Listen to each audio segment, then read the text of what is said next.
Your YouTube channel. आज की इस क्लास में मैं आपके लिए लेकर आया फिजिक्स के इम्पॉर्टेंट चैप्टर जिसका नाम है प्रकाश का गोलीय दर्पणों पर परावर्तन। प्रकाश का गोलीय दर्पणों पर परावर्तन means reflection of light at spherical mirrors के पार्ट 1 वीडियो में। इसके पहले की क्लास में हम सभी प्रकाश की प्रकृति तथा समतल दर्पण पर परावर्तन के बारे में पढ़ चुके हैं, जिसका लिंक नीचे डिस्क्रिप्शन बॉक्स में प्लेलिस्ट में आपको मिल जाएगा। मैथ और साइंस के सभी चैप्टर्स की प्लेलिस्ट मिल जाएगी जो अब तक पढ़ाई गई है। वहाँ से आप इसको देखकर और अच्छे से इसको समझ सकते हैं। जो भी आपकी क्लासेस छूट चुकी हैं उसको आप वहाँ से देख सकते हैं। चलिए स्टार्ट करते हैं आज की इस क्लास को। प्रकाश का गोलीय दर्पण पर परावर्तन के इम्पॉर्टेंट पॉइंट्स और बेसिक कॉन्सेप्ट्स क्या हैं देखते हैं। तो आज की क्लास का पहला टॉपिक है गोलीय दर्पण। क्या होता है गोलीय दर्पण? स्फेरिकल मिरर क्या होता है? तो गोलीय दर्पण क्या होता है? किसी कांच के खोखले गोले के कटे हुए भाग, क्या हो, किसी कांच का खोखला गोला हो उसकी कटे हुए भाग पर, ठीक है, कांच के खोखले गोले के कटे हुए भाग होते हैं जिनके तल पर चांदी अथवा पारे की पालिश करके क्या करते हैं, जिनके तल पर चांदी अथवा पारे की पालिश करके ऊपर लाल रंग का आयरन ऑक्साइड का पेंट कर दिया जाता है तथा इसका दूसरा तल चमकदार हो जाता है। तो ऐसे पॉलिश किए हुए गोलीय हिस्से को क्या कहते हैं? गोलीय दर्पण कहते हैं। ठीक है, यानी किसी खोखले गोले के हिस्से को काट दिया जाए और उसके एक हिस्से पर पॉलिश कर दिया जाए, चाहे अंदर की ओर चाहे बाहर की ओर, तो इस प्रकार से जो हिस्सा प्राप्त होता है, जो भाग प्राप्त होता है, उसको क्या कहते हैं? गोलीय दर्पण। गोलीय दर्पण दो प्रकार के होते हैं। कितने प्रकार के होते हैं? दो प्रकार के। पहला प्रकार क्या है आपका?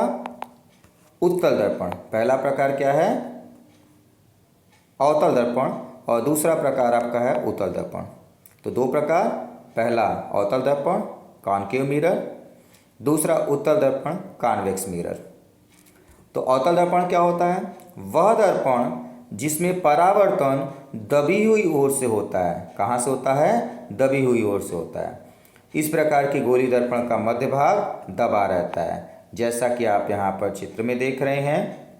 अवतल दर्पण में बाहर की ओर पॉलिश किया जाता है, ठीक है। तो जब बाहर की ओर पॉलिश करते हैं तो अंदर वाला हिस्सा आपका परावर्तक तल का काम करता है, यानी प्रकाश आएगी और टकरा कर लौट जाएगी।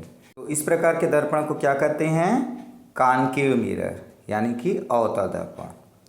ठीक है, चलिए अगला हेडिंग देखते हैं। अगला टॉपिक दे रहा है उत्तल दर्पण।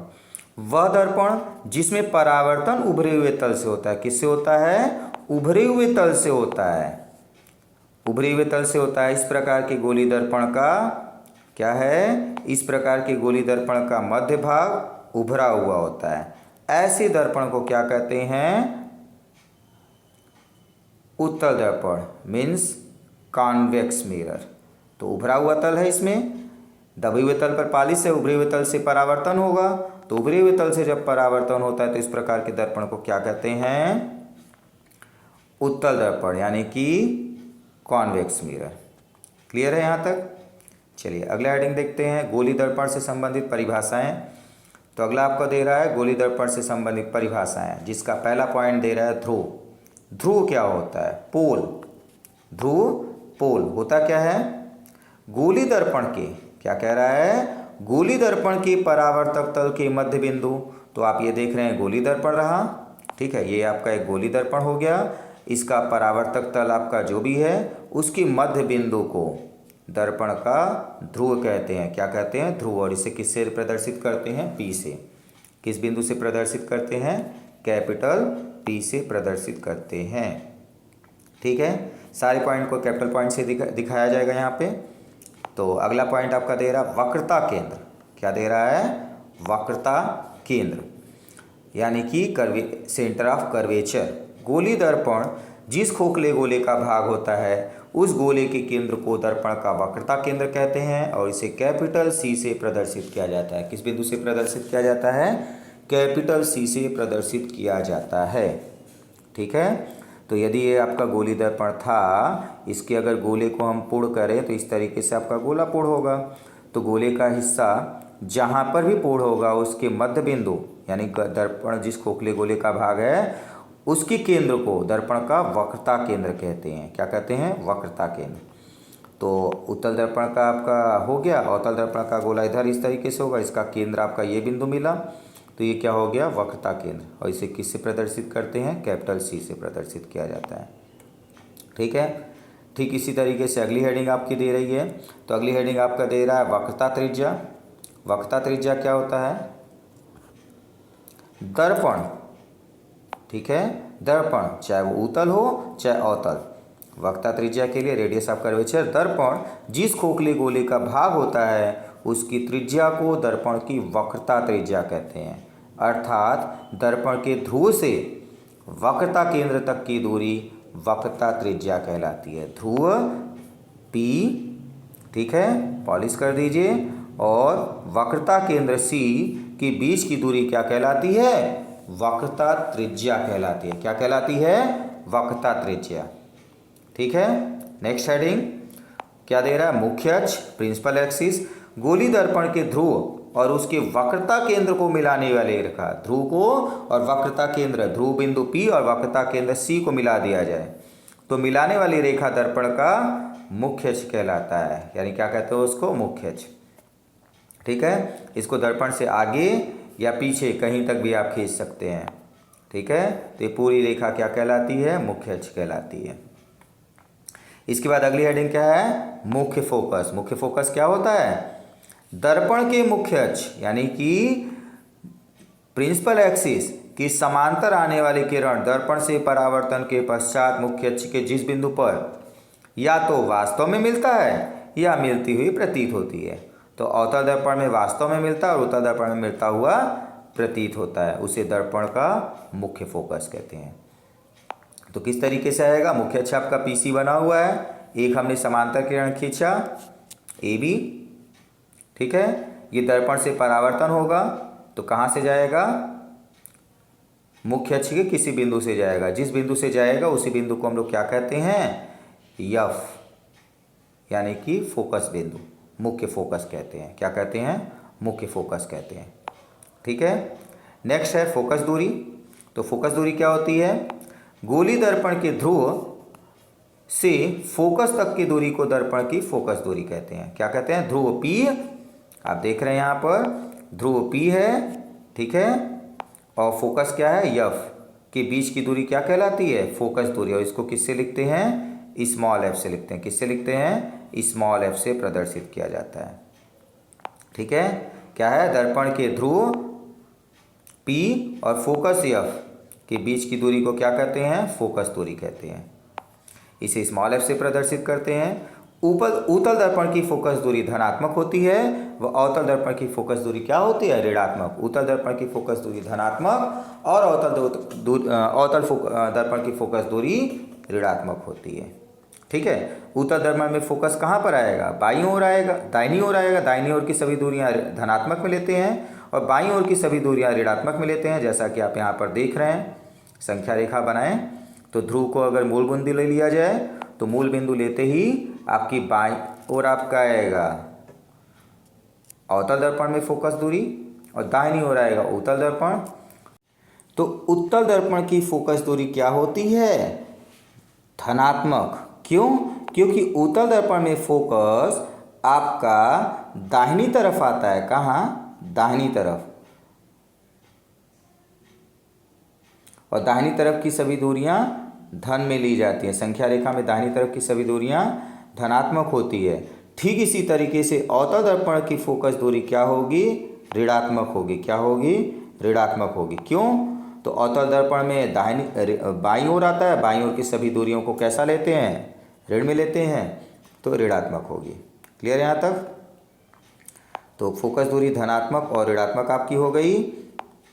नेक्स्ट हेडिंग क्या दे रहा है? नेक्स्ट टॉपिक इसी में एक लाइन और दे रहा है कि गोली दर्पण की फोकस दूरी क्या? गोली दर्पण की फोकस दूरी F इसकी वक्रता त्रिज्या R की आधी होती है। अर्थात F बराबर क्या होता है? R/2। F बराबर क्या आता है? R/2। फोकस दूरी बराबर वक्रता त्रिज्या बटे में 2 होता है। ठीक है। समतल दर्पण की फोकस दूरी धनात्मक होती है, इसके पहले भी आपको बताया जा चुका है। और यह कैसी होती है? अनंत। कैसी होती है? अनंत होती है। चलिए नेक्स्ट, क्या पॉइंट दे रहा है? अभिलंब। क्या है? अभिलंब। तो अभिलंब क्या होता है? गोली दर्पण के किसी बिंदु को वक्रता केंद्र से मिलाने वाली रेखा अभिलंब कहलाती है। ठीक है, गोली दर्पण के किसी भी बिंदु को वक्रता केंद्र से मिला दी जाए तो वह रेखा क्या कहलाएगी? अभिलंब कहलाएगी। ठीक है, अब इससे संबंधित कुछ चिन्हों को देखना है। चिन्ह परिपाटी में हम लोग को देखना है, गोली दर्पण में सभी दूरियां दर्पण के ध्रुव से मुख्य अक्ष के अनुदिश नापी जाती है। कहाँ नापी जाती है? मुख्य अक्ष के अनुदिश। और प्रकाश किरण को बाईं ओर से आती हुई ही मानते हैं। हमेशा प्रकाश किरण कहाँ से आएगी? बाईं ओर से। वस्तु हमेशा कहाँ होगा? बाईं ओर से। और दर्पण के ध्रुव से मुख्य अक्ष पर आपतित किरण की दिशा नापी गई दूरी धनात्मक, यानी दर्पण के क्या होगा? दर्पण आपका क्या होगा? जहाँ पर भी रखा जाएगा उसके ध्रुव को मूल बिंदु मान लिया जाएगा और मुख्य अक्ष पर आपतित किरण की दिशा में नापी गई दूरियाँ धनात्मक तथा इसके विपरीत दिशा में नापी गई दूरियाँ ऋणात्मक होंगी। अर्थात बाईं ओर की सभी दूरियां दर्पण के बाईं ओर की सभी दूरियां आपके ऋणात्मक और दाहिनी ओर की सभी दूरियां धनात्मक में लेनी हैं। ठीक है, इसको याद रखिएगा। चलिए अगले पॉइंट देखते हैं। गोली दर्पण से प्रतिबिंब बनाने के लिए नियम, यानी जब भी गोली दर्पण में प्रतिबिंब बनाना होगा तो इन्हीं से किन्हीं 2 या 3 नियमों का प्रयोग करेंगे। ठीक है, यहाँ पर हम 3 नियम पढ़ेंगे। 2 या 3 नियम का प्रयोग करके प्रतिबिंब का बनना प्राप्त कर लेंगे। पहला क्या है? मुख्य अक्ष के समांतर चलने वाली प्रकाश किरण परावर्तन के पश्चात अवतल दर्पण के मुख्य फोकस से होकर जाती है। यह भी आपने मुख्य फोकस की परिभाषा में पढ़ा है, बस वही परिभाषा आपको इस्तेमाल करना है। मुख्य अक्ष के समांतर चलने वाली प्रकाश किरण परावर्तन के पश्चात अवतल दर्पण के मुख्य फोकस से होकर जाती है तथा उत्तल दर्पण के मुख्य फोकस से आती हुई प्रतीत होती है। ठीक है, पहला नियम। दूसरा क्या है? वक्रता केंद्र से होकर जाने वाली प्रकाश किरण परावर्तन के पश्चात उसी मार्ग से लौट जाती है, यानी जो प्रकाश किरण वक्रता केंद्र से जाएगी, अभिलंब से जाएगी, वह वहीं से लौट जाएगी, उसी मार्ग से लौट जाएगी। दूसरा नियम हो गया। तीसरा नियम क्या है? अवतल दर्पण के फोकस से जाने वाली प्रकाश किरण उत्तल दर्पण के मुख्य फोकस की ओर से आने वाली प्रकाश किरण परावर्तन के पश्चात मुख्य अक्ष के समांतर हो जाती है, यानी जो भी के प्रकाश किरण फोकस से जाती हुई या जाती हुई प्रतीत होंगी वह किरण परावर्तन के पश्चात क्या हो जाएंगी? मुख्य अक्ष के समांतर हो जाएंगी। तो इन 3 नियमों में से किसी 2 नियम का प्रयोग करके हम लोग प्रतिबिंब का बनना प्राप्त करेंगे, यानी प्रतिबिंबों को प्राप्त करेंगे। ठीक है, तो चलिए स्टार्ट करते हैं। अवतल दर्पण द्वारा प्रतिबिंब के बनने के प्रकृति और चित्र। ठीक है, तो चलिए पहला क्या है? जब वस्तु को अनंत दूरी पर रखा जाए। क्या किया जाए? जब वस्तु को अनंत दूरी पर रखा जाए। ठीक है, तो ये एक आपकी वस्तु हो गई। ठीक, अनंत से आने वाली किरणें जो आएंगी वो कैसी रहेंगी? समांतर रहेंगी। ठीक है, कैसी रहेंगी? समांतर रहेंगी। तो समांतर आने वाली किरणें क्या होंगी? समांतर किरणें जो आएंगी क्या होंगी?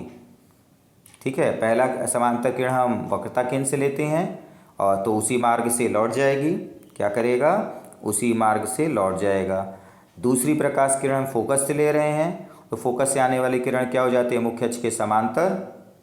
ठीक है, दोनों किरणें एक दूसरे को कहाँ पर काट रही हैं? फोकस पर। कहाँ पर काट रही हैं? आप ये देखेंगे फोकस पर काट रही हैं। ठीक, तो जब फोकस पर काट रहे हैं तो प्रतिबिंब कहाँ बनेगा? फोकस पर। तो जब भी ऐसे आपको प्रतिबिंब बनाना हो तो इनमें 4 स्थितियाँ मिलती हैं। उन 4 स्थितियों को आपको याद रखना है, जिससे आपका काम चल जाएगा। नंबर 1, प्रतिबिंब कहाँ पर बन रहा है? फोकस पर बन रहा है। कहाँ पर बन रहा है? फोकस पर। ठीक है, दूसरा क्या हो जाएगा? प्रतिबिंब कैसा है? वास्तविक आभासी। तो जब भी दर्पण के सामने प्रतिबिंब बनेगा तो कैसा होगा? वास्तविक होगा। ठीक है, दर्पण के सामने वास्तविक है। नंबर 3, उल्टा या सीधा। तो आप देख रहे हैं वस्तु ऊपर की ओर है, प्रतिबिंब नीचे, तो सीधे दिख रहा है। प्रतिबिंब कैसा बन रहा है? उल्टा। ठीक है, नंबर 4 आपकी होगी वास्तविक हो गया, उल्टा हो गया, फोकस हो गया।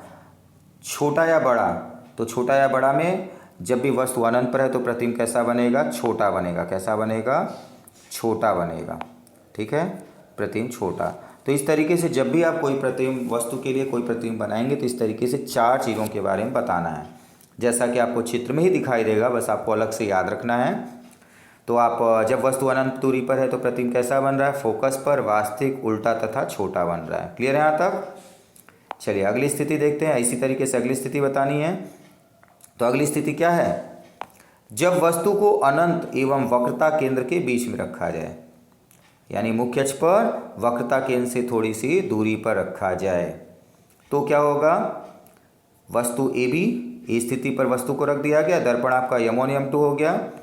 तो पहले किरण हमने बी बिंदु से स्टार्ट करते हैं, पहली किरण बी बिंदु से चलेगी तो कहाँ से जाएगी, ई बिंदु से टकरा कर लौट जाएगी। और कहाँ से जाएगी, समांतर किरण कहाँ से जाती है, फोकस से। तो बी ई किरण चलेगी और दर्पण से टकराने के बाद ई बिंदु से फोकस से होकर जाएगी, एफ बिंदु से होकर जाएगी। दूसरी प्रकाश किरण हम वक्रता केंद्र से डालेंगे, जो कि उसी मार्ग से लौट जाएगी। कहाँ से लौट जाएगी, उसी मार्ग से लौट भी जाएगी। ठीक है, तो प्रतिबिंब कहाँ पर बन रहा है, सी और एफ के बीच में। तो इसमें भी 4 स्थिति। पहले प्रतिबिंब कहाँ बन रहा है, सी और एफ के बीच में। दूसरा वास्तविक आभासी, तो आप प्रतिबिंब देख रहे हैं दर्पण के सामने बन रहा है, वास्तविक बन रहा है। तीसरा उल्टा या सीधा, वस्तु ऊपर प्रतिबिंब नीचे, अर्थात प्रतिबिंब उल्टा बन रहा है। चौथा छोटा या बड़ा, तो वस्तु का प्रतिबिंब वस्तु से छोटा बनेगा। क्या बनेगा, छोटा बनेगा। क्लियर है यहाँ तक? चलिए अगली हेडिंग, जब वस्तु वक्रता केंद्र पर है। तो जब वस्तु वक्रता केंद्र पर है तो पहली समांतर किरण फोकस से जाएगी, दूसरी वक्रता फोकस से जाएगी, समांतर हो जाएगी। ठीक है, तो प्रतिबिंब कहाँ पर बन रहा है, उसी बिंदु पर जहाँ पर वस्तु है, वक्रता केंद्र पर। तो पहली स्थिति क्या हो गई, वक्रता केंद्र। दूसरा उल्टा या सीधा, तो उल्टा या सीधा हो गया। तीसरा छोटा या बड़ा, तो छोटा और बड़ा इसमें क्या हो जाएगा, वस्तु के बराबर बनेगा। वास्तविक आभासी, तो दर्पण के सामने बन रहा है वास्तविक। तो इस तरीके से इसके भी चारों पॉइंट्स आपके हो गए। ठीक है, अगला पॉइंट देखते हैं, जब वस्तु को कहाँ रखा जाए, वक्रता केंद्र तथा फोकस के बीच में रखा जाए। कहाँ पर रखा गया है, वक्रता केंद्र और फोकस के बीच में। तो पहली समांतर किरण मुख्य अक्ष के समांतर चलेगी, जो कि फोकस से जाएगी। दूसरी फोकस से जाएगी, समांतर हो जाएगी। प्रतिबिंब कहाँ बना, ए डैश बी डैश।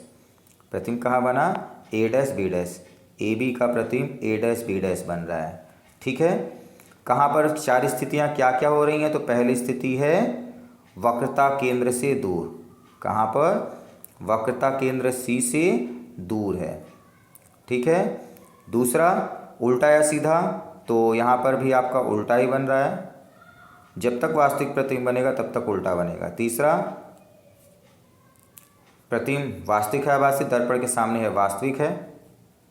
ठीक है, और चौथा आपका जाएगा छोटा या बड़ा, तो वस्तु से बड़ा बनता है। जब भी वस्तु सी और एफ के बीच में रखी जाए, यानी सी के इधर आपके दाहिनी तरफ रखी जाए, तो प्रतिबिंब वस्तु से बड़ा बनता है। तो कैसा बनेगा, वस्तु से बड़ा बनेगा। तो यहाँ पर भी 4 स्थिति हो गई। चलिए अगला टॉपिक देखते हैं, अगला पॉइंट देखते हैं, जब वस्तु फोकस पर रखी जाए। कहाँ पर रखी जाए, फोकस पर। ठीक है, तो पहली समांतर किरण फोकस से जाएगी, दूसरा वक्रता केंद्र से जाएगी और उसी मार्ग से लौट जाएगी। तो ऐसी स्थिति में प्रतिबिंब कैसा बनेगा, न तो आगे काटेगा, परावर्तित किरण न तो आगे काट रही न पीछे। जब आगे और पीछे कहीं पर नहीं काट रही तो वस्तु का प्रतिबिंब कहाँ पर बनेगा, अनंत, असीमित रूप से बड़ा। वास्तविक आभासी, चूँकि यहाँ पर कुछ दिखाई नहीं देता, ना आगे काट रही न पीछे, तो कुछ कहा नहीं जा सकता। और जब कुछ कहा नहीं जा सकता तो उल्टा या सीधा भी आप नहीं बता सकते। ठीक है, अगला हेडिंग दे रहा है, जब वस्तु ध्रुव तथा फोकस के बीच रखी हो। ध्रुव फोकस के बीच में रखी है तो पहली किरण हम फोकस से डालेंगे। ठीक है, और दूसरी किरण हम कहाँ से डालेंगे, वक्रता केंद्र से डालेंगे। कहाँ से डालेंगे, वक्रता केंद्र से। वक्रता केंद्र से जाने वाली किरण उसी मार्ग से लौट जाएगी और फोकस से जाने वाली क्या हो जाएगी, समांतर हो जाएगी। कैसे हो जाएगी, समांतर। दोनों को हम आगे बढ़ाएं तो इस तरीके से बी डैश बिंदु पर मिलेंगी। ठीक है, बी डैश बिंदु पर एक दूसरे को काटेंगे, यानी प्रतिबिंब कहाँ मिलेगा, ए डैश बी डैश। दर्पण के पीछे। कहाँ मिल रहा है, दर्पण के पीछे। तो पहला आपका हो गया स्थिति दर्पण के पीछे। ठीक है, दूसरा क्या हो जाएगा, दर्पण के पीछे के बाद छोटा या बड़ा तो वस्तु से बड़ा बनेगा। ठीक है, उल्टा या सीधा तो जब भी पीछे बनेगा तो हमेशा सीधा बनेगा। वास्तविक आभासी तो आपको बताया गया है दर्पण के सामने वास्तविक और दर्पण के पीछे आभासी, तो चारों स्थितियाँ आपकी हो गई। ठीक है, तो इस तरीके से जब भी प्रतिबिंब बनता है तो इसमें आपको इतनी चीज़ें, 4 चीज़ों का उत्तर ढूंढना होगा। ठीक है, तो अवतल दर्पण में 6 स्थितियाँ थीं, 6 हो गई। उत्तल दर्पण में प्रतिबिंब बनाने के लिए यहाँ पर कुछ पॉइंट्स आपको अवतल दर्पण से संबंधित दी गई हैं शॉर्ट में। वस्तु अनंत पर है तो प्रतिबिंब फोकस पर, वास्तविक उल्टा लगभग बिंदु के आकार का। दूसरी स्थिति दे रहा है जब प्रतिबिंब को अनंत तथा वस्तु को अनंत तथा वक्रता केंद्र के बीच में रखा जाए तो प्रतिबिंब की स्थिति वक्रता केंद्र और फोकस के बीच में मिलती है। वास्तविक मिलता है, उल्टा मिलता है, वस्तु से छोटा मिलता है। तीसरा स्थिति दे रहा है जब वस्तु को वक्रता केंद्र पर रखा जाए। क्या, हाँ, तीसरी स्थिति में जब वस्तु को वक्रता केंद्र पर रखा जाए तो प्रतिबिंब भी वक्रता केंद्र पर, वास्तविक मिलता है, उल्टा मिलता है, वस्तु के समान। चौथी स्थिति दे रहा है आपका जब वस्तु को फोकस के बीच, वक्रता केंद्र और फोकस के बीच में रखा जाए। ठीक है, वक्रता केंद्र और फोकस के बीच में, तो प्रतिबिंब कहाँ बनता है, वक्रता केंद्र और अनंत के बीच, वास्तविक, उल्टा और वस्तु से बड़ा। ठीक, पांचवी स्थिति क्या दे रहा है, जब वस्तु को फोकस पर रखा जाए तो प्रतिबिंब अनंत पर, यहाँ पर लिखा हुआ है वास्तविक, उल्टा और वस्तु से बड़ा। ठीक है, तो वास्तविक, उल्टा और वस्तु से बड़ा लिखा हुआ है। छठी स्थिति है जब वस्तु को फोकस और ध्रुव के बीच में रखा जाए, वस्तु को फोकस और ध्रुव के बीच में रखा जाए तो प्रतिबिंब कहाँ पर बनता है, दर्पण के पीछे, आभासी, सीधा और वस्तु से बड़ा बनता है। ध्यान आपको देना है पांचवी स्थिति में फोकस पर, तो प्रतिबिंब यहाँ पर क्या लिखा, अनंत पर, जैसा कि आपको ऊपर बताए हैं, वास्तविक, उल्टा। ठीक है, तो जब अनंत पर बन रहा है तो यहाँ पर कुछ थोड़ा सा आपको ध्यान देना पड़ेगा कि उत्तर के अनुसार आपको लिखना है। वास्तविक और उल्टा जब आपको लिखा हुआ है तो वास्तविक और उल्टा लिखेंगे, और नहीं तो क्या होगा, कुछ कहा नहीं जा सकता, क्योंकि अनंत स्थिति में बाईं ओर बन रहा है, दाहिनी ओर यह स्पष्ट नहीं होता है। ठीक है, तो ये उत्तर के अनुसार कहीं कहीं पर कुछ आपको चेंजेस मिलेंगे, तो इसको ध्यान दीजिएगा। वास्तविक या उल्टा या कुछ कहा नहीं जा सकता है, दोनों आंसर आपको मिल सकता है अथवा में। चलिए, तो अगली हेडिंग दे रही है आपकी उत्तल दर्पण द्वारा प्रतिबिंब का बनना, जिसमें 2 स्थितियां होती हैं, जब वस्तु अनंत पर हो और जब वस्तु अन्य किसी भी स्थान पर हो, यानी मुख्य अक्ष पर किसी भी स्थान पर हो। तो हम लोग पहली स्थिति के लिए पहले प्रतिबिंब का बनाना सीखेंगे जब वस्तु कहाँ पर हो, अनंत पर हो। तो एक दर्पण बनाएंगे, और कैसा दर्पण, उत्तल दर्पण बनाएंगे, जिसमें हम लोग ध्रुव दिखाएंगे, फोकस दिखाएंगे और वक्रता केंद्र दिखाएंगे। ठीक है, पहली किरण हम लोग कहाँ से डालेंगे, वस्तु अनंत पर है तो अनंत से आने वाली किरणें कैसी होंगी, समांतर होंगी। तो पहली किरण समांतर जो कि लौट जाएगी और जाती हुई कहाँ से प्रतीत होगी, फोकस से। दूसरी किरण भी हम समांतर लेंगे जो कहाँ से जाएगी, फोकस से जाएगी, प्रतीत होगी और लौट जाएगी वहीं से। तो प्रतिबिंब इसमें कहाँ पर बन रहा है, फोकस बिंदु पर। परावर्तित किरणें एक दूसरे को कहाँ पर काट रही हैं, फोकस पर। तो इसमें भी 4 स्थितियाँ मिलेंगी। नंबर 1, प्रतिबिंब कहाँ पर बन रहा है, फोकस पर। नंबर 2, वास्तविक आभासी, तो दर्पण के पीछे बन रहा है तो आभासी बनेगा। उल्टा या सीधा, तो आभासी प्रतिबिंब सदैव सीधा बनता है तो आप सीधा लिख सकते हैं। छोटा या बड़ा, तो बिंदुवत बनेगा, बिंदु के समान बहुत छोटा बनेगा। ठीक है, तो ये हो गया इसकी स्थिति के बारे में। जब प्रतिबिंब वस्तु अनंत पर हो तो प्रतिबिंब कहाँ पर मिला आपको, फोकस पर, बिंदुवत, आभासी और सीधा। ठीक है, चलिए अगला पॉइंट आपका देखते हैं। तो अगला पॉइंट आपका दे रहा है जब वस्तु किसी अन्य बिंदु यानी मुख्य अक्ष के किसी बिंदु पर हो। ठीक है, तो मुख्य अक्ष पर हम एक वस्तु ले लेते हैं, फोकस लेना पड़ेगा और वक्रता केंद्र। ठीक है, ध्रुव, पहला हमने वस्तु लिया, पहली किरण समांतर लौट जाएगी और जाएगी, प्रतीत होगी फोकस से जा रही है। दूसरी किरण वक्रता केंद्र से जाएगी और उसी मार्ग से लौट जाएगी। तो प्रतिबिंब कहाँ पर बनेगा आपका, जहाँ पर दोनों किरणें एक दूसरे को काट रही हैं, ठीक है। तो कहाँ पर काट रही हैं, तो आप देख रहे हैं ए डैश और बी पर काट रही हैं, जो कि आपका ये रहा प्रतिबिंब। तो इसमें क्या क्या मिला प्रतिबिंब, प्रतिबिंब दर्पण के पीछे मिल रहा है तो आभासी मिलेगा, फोकस और ध्रुव के बीच में मिलेगा, सीधा मिलेगा और वस्तु से छोटा मिलेगा, ठीक है, सीधा और वस्तु से छोटा मिलेगा। चलिए अगला पॉइंट देखते हैं, लंबन।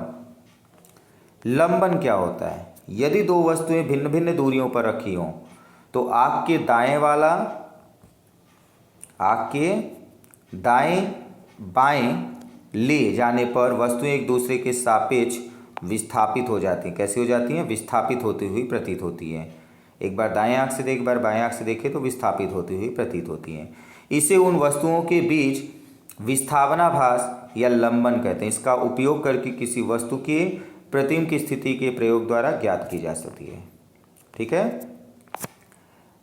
नेक्स्ट आपका पॉइंट दे रहा है, उत्तल दर्पण में प्रतिबिंब बनने के स्थिति के आपेक्षिक आकार से संबंधित, यानी मुख्य सारी पॉइंट को एक जगह चित्र में बना दिया।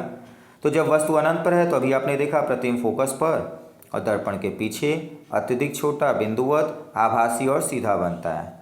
नंबर 2, जब वस्तु अनंत तथा ध्रुव के बीच रखी यानी मुख्य अक्ष पर रखा गया तो प्रतिबिंब P और F यानी ध्रुव और फोकस के बीच दर्पण के पीछे बनता है, छोटा बनता है, आभासी तथा सीधा बनता है, ठीक है। चलिए अगला पॉइंट देखते हैं, दर्पण का सूत्र क्या है।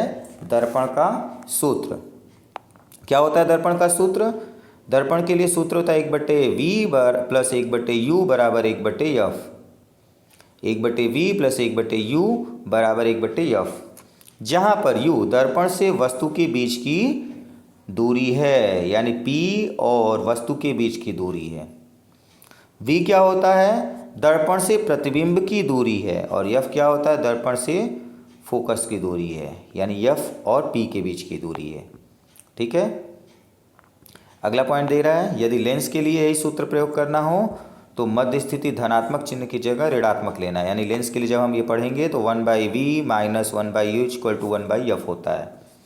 तो आपको ध्यान देना है, दर्पण के लिए आप पढ़ रहे हैं तो दर्पण के लिए हमेशा क्या लगाना है, प्लस में 1/F is equal to 1/V plus 1/U, ठीक है, प्लस 1/U लगाना है। चलिए अगला पॉइंट देखते हैं, सारणी में दर्पण के लिए चिन्हों के निर्देशांक प्रणाली के अनुरूप दूरियां दर्शाई गई हैं। तो अभी आपको बताया गया बाईं ओर की सभी दूरियां ऋणात्मक और दाईं ओर की सभी दूरियां धनात्मक, उसी आधार पर हमको सारी दूरियां लेनी हैं। तो क्या लेनी है, वस्तु हमेशा कहाँ रखा जाता है, दर्पण के दाहिनी ओर या बाईं ओर, तो दर्पण के बाईं ओर। तो बाईं ओर की सभी दूरियां कैसी लेंगे, ठीक है, दर्पण के बाईं ओर की सभी दूरियां कैसे लेंगे, माइनस में, और दाहिनी ओर का प्लस में, ठीक। तो वस्तु हमेशा कहाँ रखी जाती है, बाईं ओर, तो वस्तु की दूरी U हमेशा कैसी होगी, ऋणात्मक होगी। कैसी होगी, ऋणात्मक। फोकस दूरी अवतल दर्पण के लिए ऋणात्मक और उत्तल दर्पण के लिए धनात्मक होती है। उत्तल दर्पण के लिए कैसी है, धनात्मक। प्रतिबिंब की दूरी, ठीक है, प्रतिबिंब V कैसी होगी, वास्तविक प्रतिबिंब हमेशा आपका क्या होगा, ऋणात्मक होगा।